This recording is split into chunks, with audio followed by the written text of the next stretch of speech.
What's going on, everybody? My name is Rob, and I'm the host of The Curated Culture, a weekly podcast dedicated to dissecting the latest and greatest news from around the world of tech and pop culture. Now, we all know the internet can be a busy, noisy place, so let us calm that noise for you. Join us as we discuss the latest and greatest topics from the people and sources that matter most. Check us out every Thursday as we jump into fresh, original content, new interviews, and a host of other subjects that we know you'll find interesting. So jump in to whatever your favorite podcast app is and search The Curated Culture. Make sure you subscribe to the show so you don't miss an episode. And in the meantime, we'll catch y'all on the air. This episode is brought to you by Indeed. When your computer breaks, you don't wait for it to magically start working again. You fix the problem. So why wait to hire the people your company desperately needs? Use Indeed's sponsored jobs to hire top talent fast. And even better, you only pay for results. There's no need to wait. Speed up your hiring with a $75 sponsored job credit at Indeed.com/podcast. Terms and conditions apply.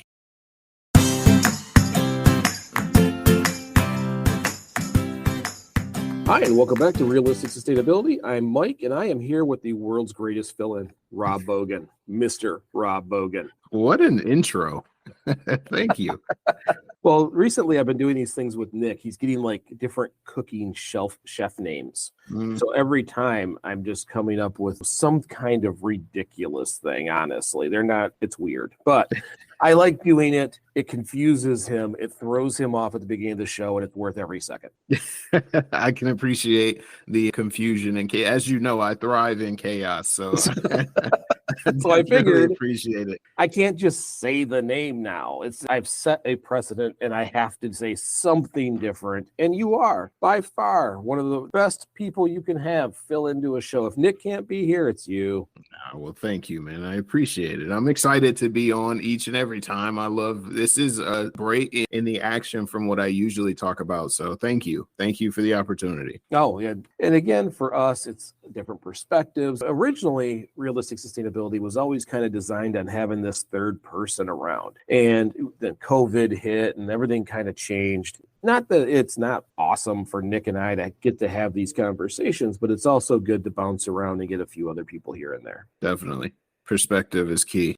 So I don't know if you noticed this today, but it was a normal day. Then we had a blizzard. By the way, in case anybody's wondering, we're recording this way long ago. Okay, so this is an episode that I'm using when we're in trouble and Nick is too busy or I'm too busy. So I don't know when this will be released, but it is currently almost April, like a couple days from April. And today it was like a nice, beautiful morning, then a blizzard. And I'm pretty sure it's perfectly nice now. It is. It is. I don't know if anybody will ever get to see the video from this, but I am sitting in front of a window in my office and you can see the sunlight just blessing my skin. The vitamins from the sun's rays are coming in. In short, it was a Michigan day. We experienced 3 out of the 4 seasons in one single day. Yeah, it's exactly what it was. And you know what? I need to get a better office. You have an office where you got a window seat. Yeah. I'm recording in a basement at Dabble right now. There is no sun. I had to get a vitamin D lamp. Yeah, man. I had to choose this just because if I recorded in a space like yours, I would just be angry and you know me, I'm the career pessimist anyway. So this is nice. This is a nice change up. All right. Well, look, we should probably get to the topic. Yes. This topic you chose. So just so everybody knows, if it goes fantastic, it's because Rob chose it. If it goes poorly, it's because I wrote it. And we're going to talk about the tricky words corporations use to get you to buy things because they know you want to be sustainable. So that's what we're talking about today, is that the terminology, the sneakiness that's out there, that when you're looking at labels, when you're looking at products and you're trying to figure out what is the best, the tricks they play to get you to choose them. Because one stat stood out to me when I very first started researching this. 68% of corporate executives admit to greenwashing, flat out admit it, which means there's probably 5% lying at least. Easily. Yeah, so this is something they know they do. And it's just now part of the marketing campaign. They use these tricky words, right?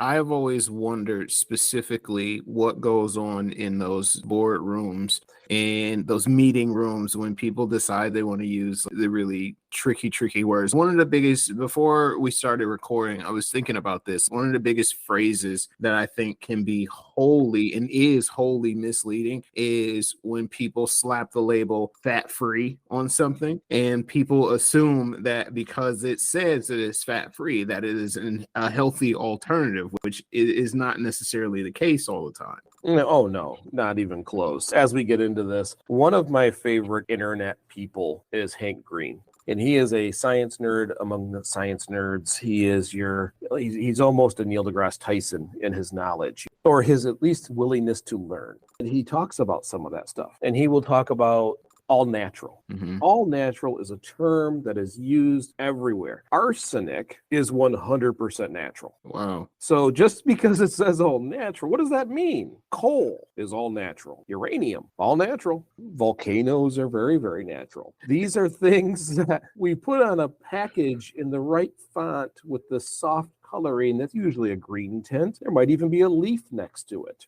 that creates this concept of good. But is it? There was a point in time on this planet that velociraptors were all natural. But highly dangerous. Highly dangerous, very mercury, all natural. All of these things you could throw that label on and not be lying, because that's what they do, is they have to stretch it to the point where they still don't get sued. Mm-hmm.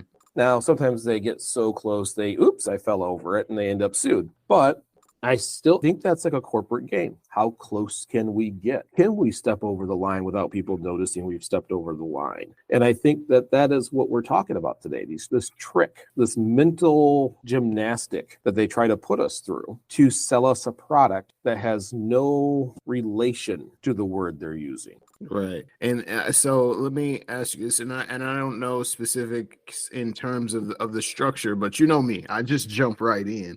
So as I hear you talk in the realm of sustainability specifically, of course, much like fat free in the world of food, I think people tend to get tripped up when items are marked as made from recycled materials or made with recycled materials. How tricky specifically does that phrasing get? Well, what's funny is I'm going to go to your fat-free thing again for a second, Mm-hmm. because it's usually a percentage in front of that, right? Yes. So they'll say, this is 70% fat-free. That's 30% fat. Just say 30% fat. Right. That's what that means. It's not like if the whole thing was a whole percent, 100%, and it's like little pieces of it are missing all the way through, and that you're going to get 70% fat-free food and only a little bit of it's going to be fat. No, 30% of that whole thing is fat. That's all it means. That's all that term means. 98% fat-free, 2% fat. That's all it means. So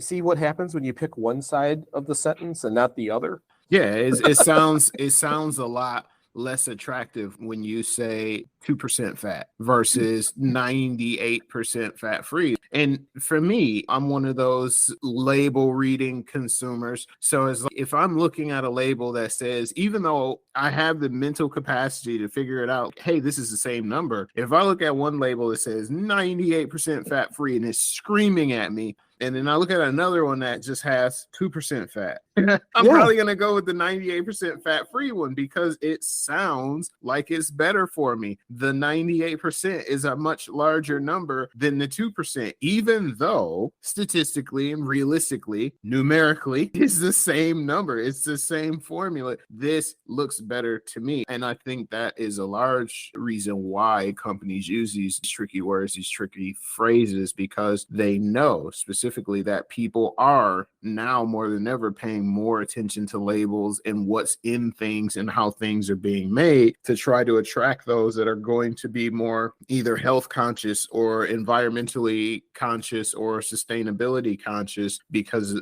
people are paying attention to those things. That's what makes it greenwashing. They're literally targeting us with that terminology. And that's why it is greenwashing, is because they're quite literally saying, what direction can I use this term that will push that bruise the best? And you're right. You're now, the moment we started talking about that, I could see it in your eyes. The psychology of it all started swinging in. You started to go, you're right. I'd buy that. Crap, I'd buy that. And that's just one of the games. Mm-hmm. At least that game has reality in it. Right. Not all of them do. Mm-hmm. Like our all natural, they're just assuming that that's a good thing. Right. It doesn't mean that it is. But now you're starting to see them really push. You're seeing some really weird stuff. You'll see carbon offsetting. Yes. That we carbon offset. In case you're wondering, the FTC has no guidelines on carbon offset, and they don't even have to prove it until the next set of guidelines are written at least 2 years from now. Wow. So they can say that and have one solar panel hooked to a plug somewhere in the backyard and saying that they are carbon offsetting as long as they're collecting something. Mm-hmm. Or paying a company to collect something. It doesn't have to be equal. It doesn't even have to be close to equal. It just has to be something. I think that you could probably get away with it for the next 2 years, just having a recycle bin. Wow. And never emptying the darn thing. Because there's no one to police it. There's no one to check on it. And there's no actual guidelines. So anything that you see that says carbon offset, you better go to their site because that's what it is. They got to prove it. Okay. Right now, they're just putting it on labels because they know they can. But many people who care about sustainability check. And that's the reality. We go to a site, we start looking at their sustainability site, we start looking at how they carbon offset. Is it not? Let's go look. Because most of them just say it. And then there's not anything on their site. They just assume that you're just agree, and then you're going to pick up that soda. So at least, like I said, at least the other ones were in the realm of reality. This is like a fake universe. Right. And this, as one, I'll be completely honest in saying that before you and I started interacting, before I met you, before we started talking, I had sustainability and the thought of my personal impact on the environment. It was like literally out of 100 things on my mind, it was probably 98th, right? There's that number again. Yeah. But learning about my impact, I am trying to be more conscious about the things that I purchase, the products that I support. And I remember telling you about this a while ago, like, hey man, I'm really trying my best. And I just bought some sneakers from Nike because Nike is saying they're using post-consumer materials to build these shoes. They're making it from recycled, discarded materials. And then I got the shoes and it's, hey, we're moving towards net zero emission. And it sounds super cool, right? But then I have a conversation with you about energy and how much things take to get to you, how much it takes to be made. This really isn't much better. The sneakers specifically that I'm talking about, yeah, they made them with recycled material. Sure, that's a good thing, right? When they shipped them out to me, they were inside of 3 separate cardboard boxes, which feels to me like it defeats the purpose, right? If you're moving towards a more sustainable sneaker or a more sustainable production practices, maybe at least get rid of one. It was inside of a UPS box. Please try. Yeah, it was inside of a UPS box, inside of a Nike box, inside of another Nike box. I kid you not, 3 separate cardboard boxes. Yeah, well, because first of all, the box that goes around the shoes, collectors want to keep that nice, and they know that. So they go with another branded box to protect the box because some people want to collect the box. And then they have to ship it. Well, they don't want to bang up their logo. It's got to go in a shipping box. That's a different box from this box. That has different ink and different print and different glosses and all these different processes. First of all, it's way more expensive for them. I don't really understand why they choose to do these things. But you're right. It takes any positive thing and they sell you on something positive and then give you way worse in most cases. And that's one of the things that I'm always fighting with greenwashing is that most of the time the item that they've greenwashed is because it's not better than the thing they had before. I thought the irony behind that, the whole sneaker situation, is the middle box. So the secondary box was the sole purpose of that box was to talk about Nike's new mission statement and how they were reducing their emissions. And most other sneakers that I buy that are not standing on this soapbox of purity and sustainability, you get two boxes: the shipping box to protect the box that the sneakers are in, and that's it. And I can't understand why this one had a third one with a mission statement on it. Felt That like a waste. violates, it's written on its violation. Yeah. I mean, the tag could just have a QR code that you can scan and tell you the mission. It should just be a website. Right. It doesn't have to be printed on a million boxes. I mean, anyway, so those are the things. Yeah, you're starting to see it. I'm happy that when something shows up on your doorstep, you're doing a little analysis now. Mm-hmm. You're starting to look at some things completely different from the words, but from the action. And it's way more fun when you look at the words, then the action, and go, oh, what the hell? Right. There are times that I'm in public and my face changes and my wife will go, well, there goes today, and just kind of walk off from the whatever store we're in, or you're going to start seeing it. The more we talk about it, the more we work on these things, the more you're going to see it, and I'm telling you, your wife's going to be like, "What are you doing? I can't get this one. It's got 3 layers of plastic. The same thing over here has only got one." She's gonna shake your head like, "Oh, you got to quit hanging out with that guy."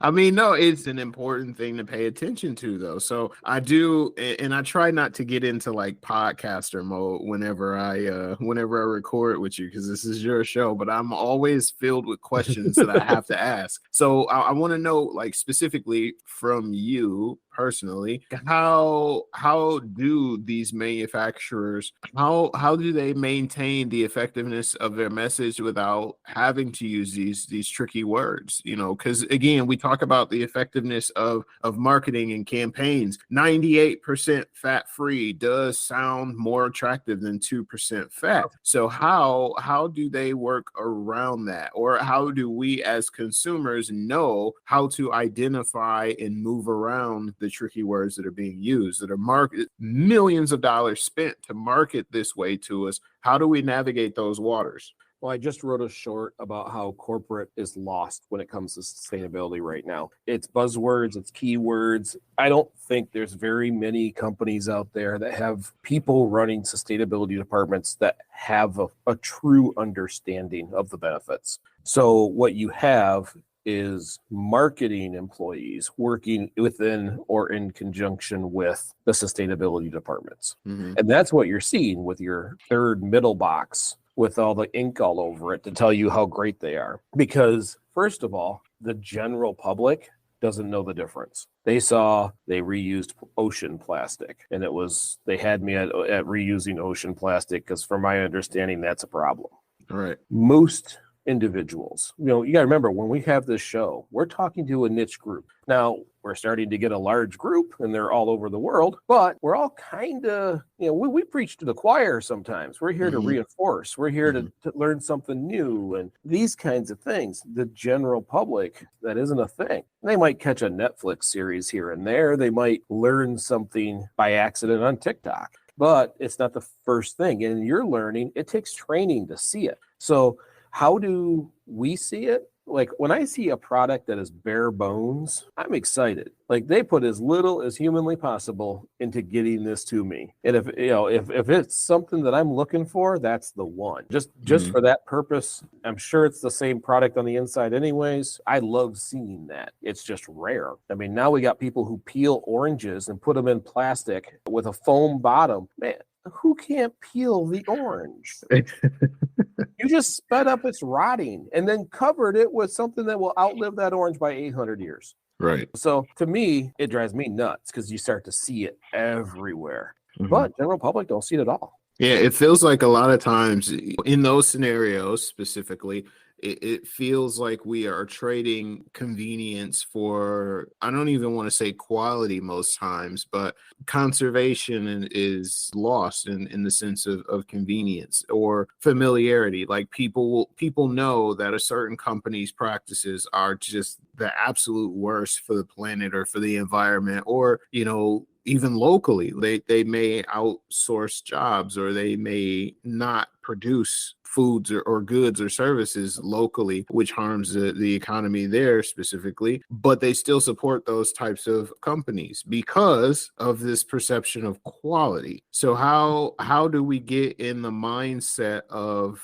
looking for the bare bones products, or those products that are, sourced locally, that perception wise may not be as high quality as the big box retailer, but is much better for you? Is that something that can be combated? Because again, these smaller, local, regional goods and services don't have the marketing monsters behind them as some of these other companies. So the message gets lost as well. I'd be shocked to find out their product isn't better than the large corporation. Okay, first of all, I would be very surprised to find out that their slightly more expensive, better packaged product wasn't superior to a global corporation, because there's very few people who care about the product in a larger the larger the company gets, the less people care about the details. Mm-hmm. Those smaller companies, those farmer stands, those craft shows, these are people who care about what they do. So I do believe that in most cases, I'll leave myself an out, that the quality is likely to be better. Now, we have been sacrificing ecological damage. We've been sacrificing ecological freedoms. We've been sacrificing social justice. We have been sacrificing every category of sustainability since the industrial age in the name of convenience.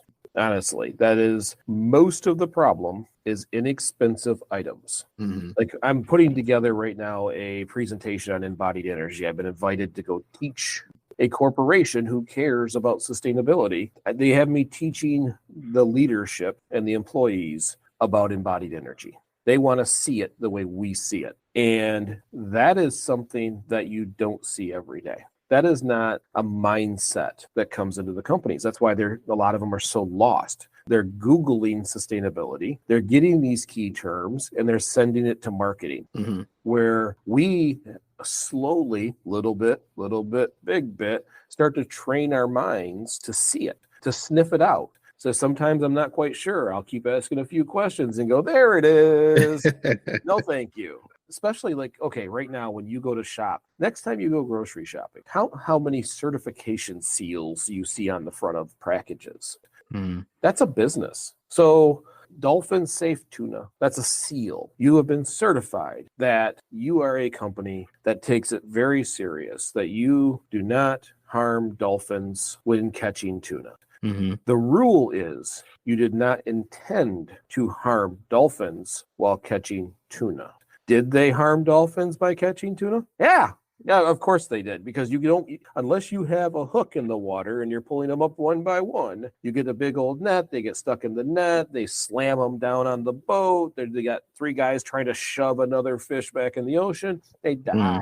You killed them. It's a bycatch thing. It happens so often they gave it a name. So this certification, there's just this word in there that makes it okay, that they did not intend to catch or kill dolphins. Mm-hmm. Now they can go out and do their normal job, and they got this sweet certification. I mean, they probably pay a few $1,000s to stamp it on the box, but right.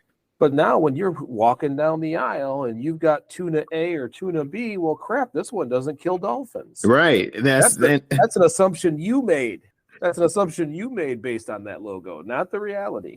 Yeah, and that's that. I guess as a consumer, that is the trickiest thing in the world, because of course perception is most times reality, and that is the unfortunate side of that, is people will see this label that a company has most likely paid a ton of cash for, and it's like, oh, they're certified dolphin safe. Well, yeah, like lately I've been practicing sustainability and sustainable practices, and I want to make sure that the companies I support is environmentally friendly, and they're telling me that this product is safe for dolphins and that they didn't intend to kill dolphins. So they're working with the dolphins to make sure that my tuna is safe for me. How sweet. I'm going to buy 5. Yeah. And the whole time, you're supporting a company that is like, all right, well, by any means necessary, but we also got this guy over here that will say, hey, they're cool because maybe they did kill a few dolphins, but they didn't intend to. They didn't mean to. Yeah, they have a guy once a year sit on their boat, and as long as they don't see them killing dolphins, they get to keep paying for the logo. And If your business is to sell a logo, how often are you going to say no to someone who wants your logo? We're going to give you $10,000 a year so I can use your logo. Cool. I put a guy on your boat once a year. Be shocked if that boat left the harbor. And then, hey, I didn't see any dolphins killed. Stamp. Give me my 10 grand. We move on to the next year. Right. It's a business. And so that's what I want to talk about is these tricky little things, because those aren't regulated. Those are independent companies that make those logos. And it doesn't matter if it is, don't get me wrong, there's going to be some logos out there that do it right, that mean it. And you know what? They're going to put a ton of transparency on their website. Make sure you always check those out ahead of time. Right. Well, don't let me pretend like all of them are bad. It's not true. There's people out there who do have ethics. We just got to find them. And they're usually not on our shopping shelves because corporations do not want to give them the money because they will say no.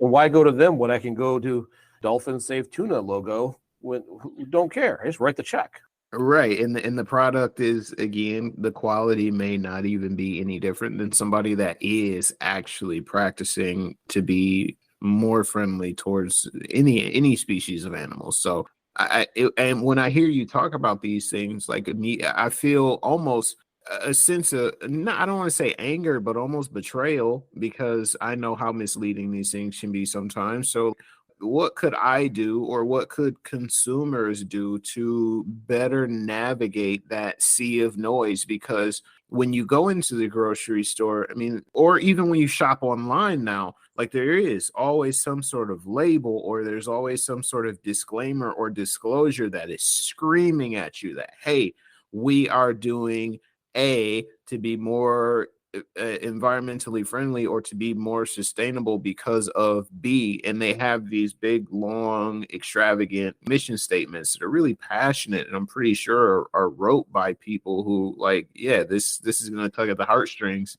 How do we navigate through that sea of noise to make sure that the products and the clothing and everything else that we are supporting truly are doing what's best for the environment? Well, first of all, it's harder than you think, even from that perspective. Mostly when you see 10 products on the shelf, they're owned by 3 companies. So you got 2 dramatically different products selling it to you in completely different ways with the exact same product from the exact same production line sitting in that box, because there's only like 3 companies that make it. Right. But it looks like there's 10 or 12. Right. So that makes it even harder, because you might find one that you feel like this is the one, but it's owned by the company that you just wrote off the first 4. Okay, so I mean, the answer is you try to get things where you know they came from. There's like this summer, our plan is to go to the farm and pick out some chickens and pick out a pig and buy my meat that's still running around. There's some farms out here that let us go out and pick them. They tag them, and then they live their life. And when that time is done, then they process it for us, and it goes in our freezer. I'll know exactly where they came from. I'll even know what they ate. They even let me buy the food if I want to. So that kind of thing is way better than what I have been doing, which is going to the grocery store and picking up the plastic covered styrofoam with the meat in the middle. Right. There's also if anybody is buying eggs from the store at this point, it's on us.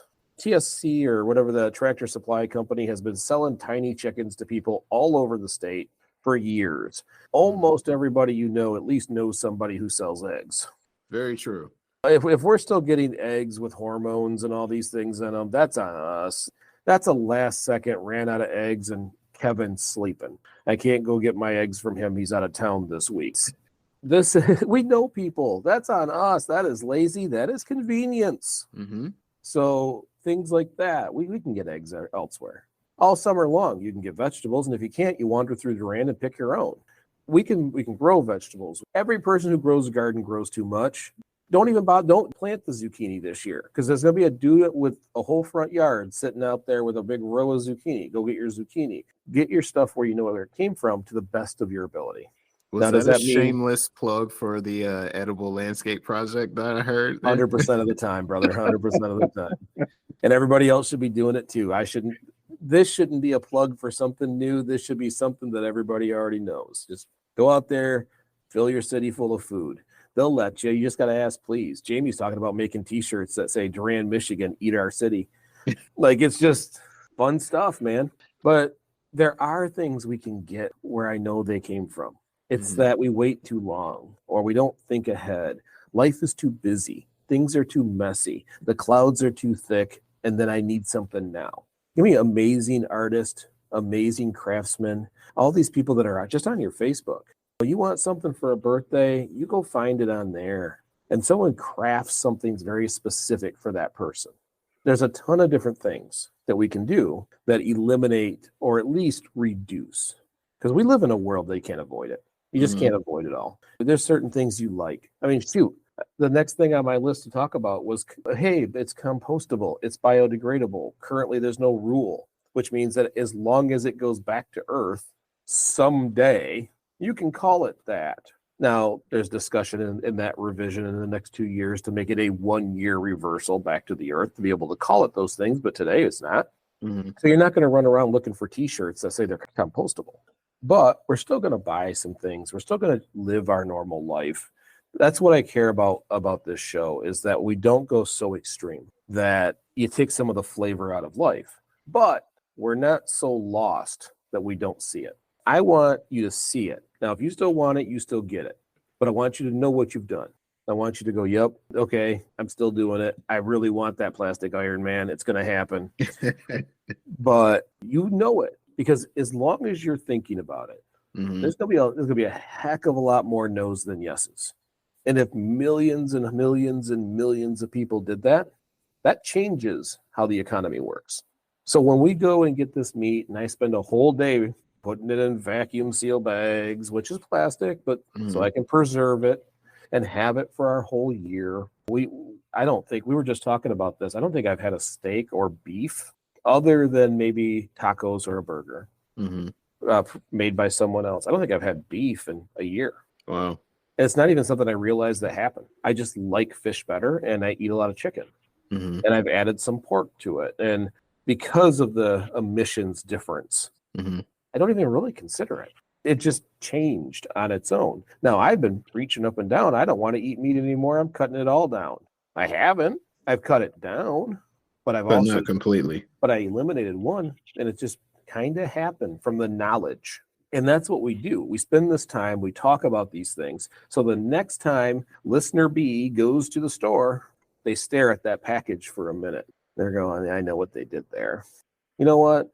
I'm not getting it today. Because of 100 million people in 1 week, just one item, they went, I'm not getting that today. That changes a bar graph somewhere in New York that gets people's attention. And that's the part that matters. So we talk about how the hell do we get out of this? That's how. Little bit, big bit.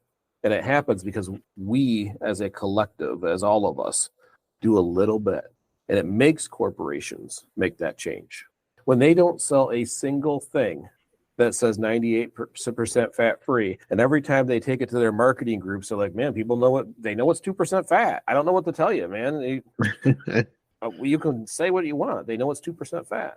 Well, then they stop using it. Right. They got to come up with something else. So what we're doing is how we fix that. We have this conversation. We tell our friends. I'm always saying, share it to everybody, but you don't have to share my show. You can just say it to other people. That's part of that building your positive footprint thing we talk about. Right. You get the credit for it. You heard it from me. You get to tell someone else, you get the credit. But that's how we fix these things. That's how we get away from this. You see products that say now less waste. What the hell does that mean? Right. Less waste than what, first of all? What was the first one doing? Hang on. What was I buying before this? Right. There's no context. It's like when Neil deGrasse Tyson talks about the little sign or the little thing for airplanes, and they say 68% of airplanes crash survivors read the sign when they walked in on how to get out of a plane safely. Well, okay. What if 100% of the dead people read it? You don't know they died. Right. That number doesn't make any damn sense. Same thing here. Less waste or less waste than. Then they give you something with a ton of waste. Let's say chocolate, for example, because it's a high embodied energy item. Less energy than? Well, that's awesome. You took like the second highest, worst possible thing and went, we're not that bad. Right. Look at us. We're not doing that. It's like listening to politicians, but it's a candy bar. So there's a lot of these things that we just have to see it and we have and interpret it the way it should be interpreted. Mhm. There's one that says they now use more renewable energy. What's renewable? I mean, you can burn trees, it's considered renewable. Right. Cow waste? Is it cow dung? Are we burning cow dung? Is that what is we're now using renewable energy? In the worst possible longest route, oil is renewable energy. Right. So they say things. We now use renewable materials. What does that mean? It sounds great. What? Especially if you type it in green. Well, yeah, and that's the thing. Again, you have these really loud labels. So as a follow-up question, we've covered specifically, what we could do in order to educate ourselves. We have these conversations, we pay attention to the labels. Do you think that there's a way for us to actually hold companies to the fire as well? Like, hey, this messaging is not all right. You're sending a really confusing message. Improve your practices. Just simply do that. Improve your practices. You don't have to sell by deception. Just be better. Yeah, you don't buy it. I mean, yes, the real answer is class action lawsuits, but the only people who make money on that are the lawyers. Right. And they never really hurt the company. But the answer is we just don't buy it. Like when I see things, like the thing that has bothered me most recently is the reduction of scope in what they say. Mm-hmm. So you buy an item and it says plastic free, but it's in a plastic container. Mm-hmm. That's confusing. Extremely. It makes someone go, this must not be real plastic. It must be some kind of bio thing. No, it's plastic. What they mean is that the product itself, the Cheerios that you bought inside there, and sorry, I used a brand, but that's not really all that relevant to this, doesn't have plastic in it. That's what they mean. Got it. So, for example, the detergent sheets I bought, which I love. I don't buy these big jugs anymore. I don't have water shipped all over the country so that I can pour small amounts of it into my wash. I love washer sheets, but it said 100% plastic free. And when I opened the package and it tore, the outer plastic you could see. It was printed to look like butcher paper. It was printed to look like a paper bag. Okay. But when you opened it, it peeled away enough to see this glossy plastic on the outside. And I kept thinking, well, what in the heck? The plastic is just ripped away from the plastic-free portion of this thing. Like, are we to the point now where we don't even have to be truthful? And it's not that. What they're saying is the product on the inside is plastic-free. I got you. That's just, it seems so outwardly deceptive. And I guess that's I gave them a worse reasoning. score because of that, by the way. Yeah. Good, as you should have. And I guess that's the reasoning behind the phrase tricky words, is because they are. And it's like, now I am like, man, I need to look closer at these things too. And it makes me want to only buy something that I know for certain that I have seen or witnessed the manufacturing process like by my own eyes, because you never really truly know what it is you're getting. So here's the other thing. Those detergent sheets work really well. Mm-hmm. I had bought a good sized stack of them. They're very inexpensive. It makes my laundry nearly free, and they work really, really well. I don't have to get the jug full of water anymore. I don't have to haul that thing or ship it or whatever else. They didn't need to lie to me. Right. They had a product. They have a good product. That's why it's still on the site where you can go on and click on it and go to Amazon and find it. But I chewed them out. They didn't have to do that. They didn't have to sell me in the wrong way. They had a product worth buying. Now, when I run out of them, I may consider going elsewhere just from the sneakiness, even though that product worked exceptionally well. So some of these people are outthinking themselves. Right. Because they didn't have to. They had already won, but they had to push it a little further, take it a little farther. My question is, the outside says 100% recyclable. No, it's not. Well, you have an outside plastic container. Yeah. And we see that a lot too. Yeah. So what they meant was that item that goes inside the washer that dissolves, that's recyclable. Wow. Not the packaging it came in. So that's the one that's been making me mad. Shrinking the scope to be right. Especially when you didn't darn well have to. Yeah. They had it right. They did well. There's a phrase that's often used, moving the goalposts, and it feels like a lot of these products are doing that. And that is, you're right though. It's like you don't have to, because I feel like if you left out plastic free, or if you left out 98% fat free or anything like that, like people would still buy it. But would more buy it? You were sold on 98% fat free until I said 2% fat. True. So it's this conversation that takes away that power. Mm-hmm. But until someone is in this conversation, it had power. There's a reasonable chance. I don't remember what I was thinking when I bought the detergent sheets, but I saw these things on there and went, because you got 100 products, you don't know which one to get. You kind of search through them a little bit. Who has the warm fuzzies? I'm going with you. Now, I will tell you, now that I'm starting to do these reviews on products that I buy just for our household, it's time to start paying better attention. Because so far, I have not been able to give anybody but a 1 out of 5 on transit and distance from where I bought it. Everything is Nepal. It's in China. It's in the Maldives. It's the furthest possible place from my home. Yeah.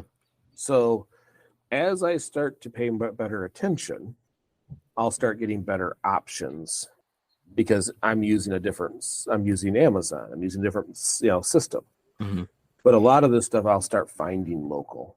I'll have to, because that's what I'm learning a lot of, is all of these little things like non-toxic. To who? I mean, there's things that can kill me. My cat would be fine. True. What is non-toxic? What is that? Mm-hmm. It's almost like you have to click on it and read more to feel, well, hey, this is perfectly fine to parrots. Well, no one has a damn parrot in their house. So, maybe a few. What about everybody else? Right. So if you had to say, and don't feel any pressure with this, but I love asking you these questions. If you had to say 3 things to specifically put into practice right now to better help not being swayed by these tricky words, if you have 3 things, what would they be?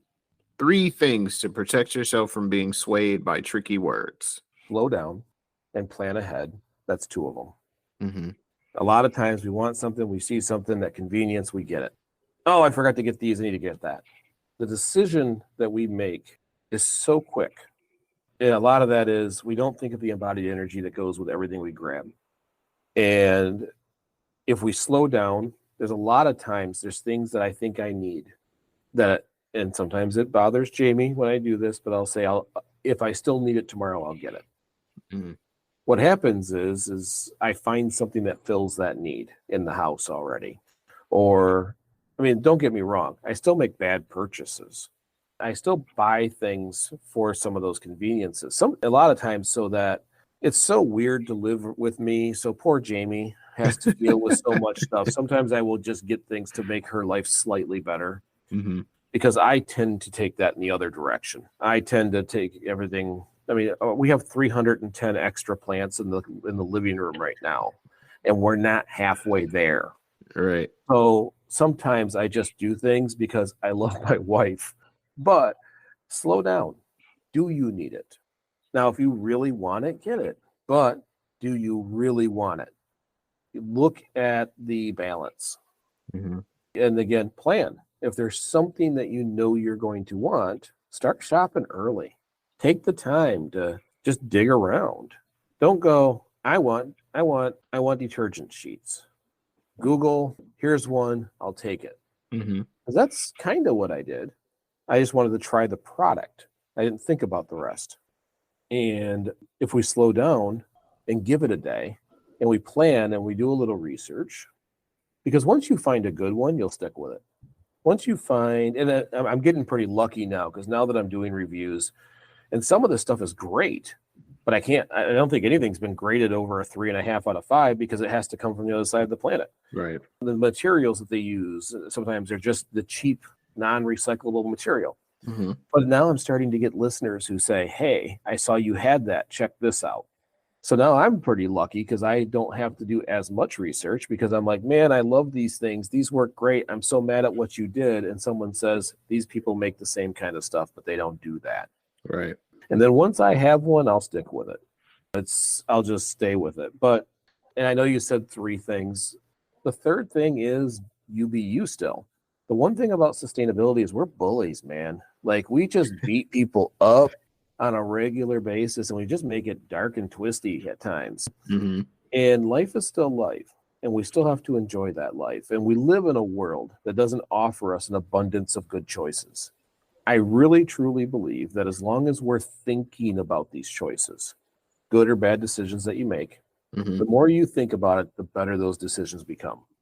And we'll raise kids who by default have those mindsets. And we will reverse the damage done in the 70s and 80s and 90s through our actions. Because as more and more people become conscious of these things, they stop buying stuff. Mm-hmm. And I know it happens. Ask Sears. Yeah. When they don't evolve, they die, just like in nature, just like our diversity and biodiversity. As we learn more, that's why I'm always fighting this demonizing education thing, because the whole concept is consistent learning. Mm-hmm. So the more we learn, the better we get, the better decisions we make. And then that forces corporate, because there's only 2 ways to get business to change. People stop buying their stuff, the graph turns in the weird direction, everybody makes a change to get the graph to go back in the good direction. Or some politicians get promoted to leader and they start leading. They've learned enough to stop being a politician and start being a leader, and they get something done and they create regulation. Those are the only 2 things that will affect corporate. Loss of money, or they were told to by their parents. That is it. I love it. So if we look at this stuff, you're going to see, the words like clean. You're going to see recyclable. Is it recyclable? Does it matter? Should we recycle it?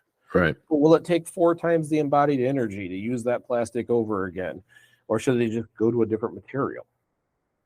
Companies push those lines so often. Volkswagen, they got caught, man. They skipped the emission standards and built defeat devices into their vehicles. Mm-hmm. BP and ExxonMobil got sued. We know Nestle. Yeah. Coca-Cola is always on the chopping block because they're the leader in disposable plastic on the planet. So when we say 2 dump trucks of plastics dump into the ocean every minute, 10% of that is from Coca-Cola. Wow. Every time. Or IKEA. These people, these companies who give off these ideals, but you can't always account for where the wood comes from. Right.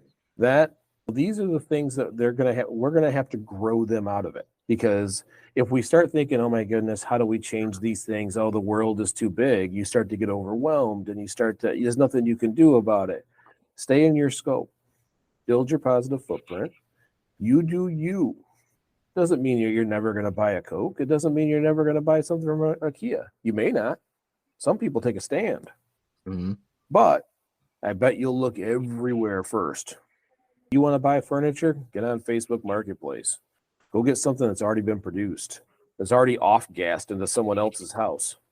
They get the sick building syndrome, not you. There's these millions of different things. Things like, I saw a product that said low carbon. I'm not even low carbon. I don't know. That's just using 2 words you think people like. Now they just have like a word generator. Yeah, it's very buzzworthy or buzzwordy marketing. Yeah. I mean, the only real thing we can do is reduce, reuse. I think we know all these R's that are about to follow that are written on the wall at Dabble for no apparent reason. They're just, we know what to do. Yeah. What we have to do is know what they're doing to us first. Mm-hmm. So it's all part of the education for the learning system. It's all it is. Now, if you look at it, and there's been times I'm like, I know exactly what you're doing. I have to push this button. You are going to get your money, but I saw that. Right. I saw that, and I may never revisit them again. But that is how we do it. Look for the least amount of packaging. There's a reasonable you might be able to send Nike a message that says, dude, I love those shoes, but I am not doing 3 boxes. Mm-hmm. Send me these things in 2 boxes. Send me this thing in 1 box and a paper sack around it. Yeah, and these are the things that I don't think of, as I would be completely honest with you, as a consumer. Like, I think we forget that a lot of these companies have ways for us to actually reach out. Now, whether or not they see it is a whole nother thing, but yeah. Honestly, they do. I can tell you from working in large corporations, we have a social media group, Listens, Mm-hmm. because that's where your feedback is. A lot of large corporations, they just sit and listen to social media, and they take it serious because that is the voice of the customer. So you tag them in a picture of 3 boxes in the plastic shoes that came from the ocean and go, I don't know what happened here. Am I back to net zero with regular shoes because of the extra stuff? Or like, help me out here. Right. You start doing that, and it works better than you think. We had a problem here in Durant where the O'Reilly's Auto Parts was being built, and Consumers Energy wouldn't move the pole. Mm-hmm. So O'Reilly's built around the pole. And for months, we had a half-built O'Reilly's with an electrical pole sticking out the center of it, where they built the flooring around it. They built everything around the pole. Mm-hmm. And they'll just patch it all when the time comes. And consumers wouldn't come. Wow. O'Reilly's corporate couldn't get consumers here to remove that pole. So we started as a town, and a bunch of people just started making fun of it. We started tagging it on Facebook, like, hey, if you're going to stand tall, stand as determined as this pole. Thanks, Consumers Energy. Like making jokes after like, hey, it's only been 2 months. Pretty soon you'll be able to like just put tires over that thing, and that's how you're going to market. And we just kept mocking the heck out of them, and they were there within 2 weeks. Wow. We beat O'Reilly's by like a month and a half with just online ridicule. Mm-hmm. But that's something you can do. You buy something and you take it all apart and you're like, oh my goodness, I did not know this. You can take a picture of all that and tweet it. Like, hey, didn't need the 3rd box on my sustainability product. And that gets seen. You'll probably get a comment, at least at minimum. I'll have to make sure that I get the middle box that was talking about how sustainable it is. the one useless box that had no purpose. It's not protecting Zero shoes. purpose. It's not even protecting the product. It was just the box to tell you how awesome they were. Yep. Now, greenwashing has a lot of nooks and crannies. It's hidden trade-offs that they talk about, like hey, I got my super sustainable shoes in my 3 boxes. No proof, the things they say. Mm-hmm. That, go to a website here and there and see if that's what's really happening. If there's no proof, it didn't happen. They stay vague. Vague happens all the time. Non-toxic. Right. This will not kill a horse. I'm like, awesome. I'm not a horse. So you see all these different terminologies, or they'll say things that's just 100% irrelevant. Mm-hmm. I mean, they're cool words. That's nice that you found them. You put them in a green font. Appreciate that. But they said it's not relevant to the product. Right. But it seem like a lot of that is again, mostly pay no attention to the man behind the curtain sorts of things. Like 2 evils. Yeah, because they know that their practices are so bad that they have to distract people. Yeah, it's exactly what's happening. And they don't even know that that's what it is. They believe they found new cool buzzwords that work in marketing. Right. So they don't even always know how to use it. And that's why I have a short coming out about how lost corporate is when it comes to sustainability. Not all of them. I'm starting to meet a few good ones. But man, it's like they don't even have the basic concept. Right. So these are the things that hopefully when people sit and listen to us talk about this stuff, that when you're standing in line and you're looking at the wall of candy bar shame and you're kind of feeling one of those, mm-hmm. At least you think about it. That's all I ever ask, is that I don't mean that you can't grab it. I'm not shaming a person, because everybody else in sustainability wants to do that. All I want is people to think about it. And if we do that, and we can start peeling it all back when it shows up on our porch, and we can start seeing the reality of it all, that's when we start fixing it. And we just have to do it in bulk. That is an awesome message to leave us with. I will commit to doing that myself. making sure that I do the research. But I will say the biggest thing that I took away was the fact of slowing it down, because a lot of times I am one of those instant gratification people. Like, I buy stuff that I see and I want it, but it doesn't necessarily have to be that. I don't need it.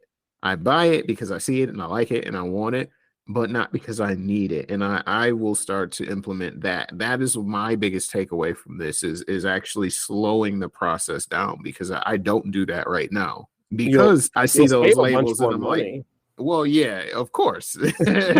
Of course. But what's the fun in that? I have these big green and orange and yellow labels screaming at me, and I'm like, oh, this is dope. I'm going to get that. But really slowing it down and learning about that thing or that company before I purchase is going to be essential going forward. So thank you for that.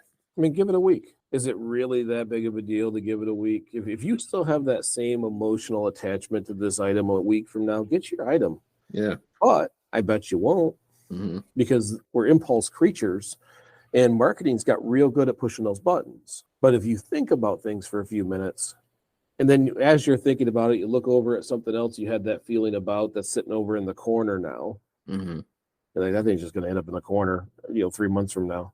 I'll wait. And sometimes you just never get it. Sometimes you still do, but at least you thought about it. They didn't win that. We pushed the button. We rang the bell, you drooled. Yeah. They didn't get that. We thought about it. Now, they still got the money if you really wanted it, but you made the decision then. So that's all we had for this week. So hopefully you guys enjoyed this episode. I always do, because I like sitting here talking to Rob. So Rob, before I close us up, same as usual, give us all the socials, give us the curated culture, give us all. Yes, indeed. So if you like hearing the sound of my smooth, velvety voice, and you can check me out over at the Curated Culture, at the Curated Culture on Facebook and Instagram, at _Curated Culture on Twitter, or you can look me up personally at Robbie Diesel. I am a nerd amongst men, so I cover everything in the world of tech and pop culture and society as a whole, and why it's cool and why it's not. So check me out over there when you get a chance. Thank you, as always, for having me on, Mike. I always appreciate these things, and thank you for making my life just the tiniest bit better by giving me things to implement to make an impact. Well, like I said, we always appreciate you coming on, and hey, pretty soon we'll probably have to get you that reusable cup.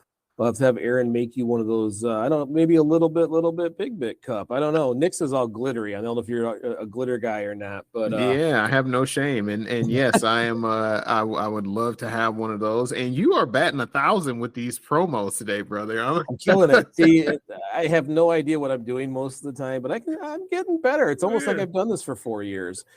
Before you know it, I'll be able to close the show without a screw up like a whole year.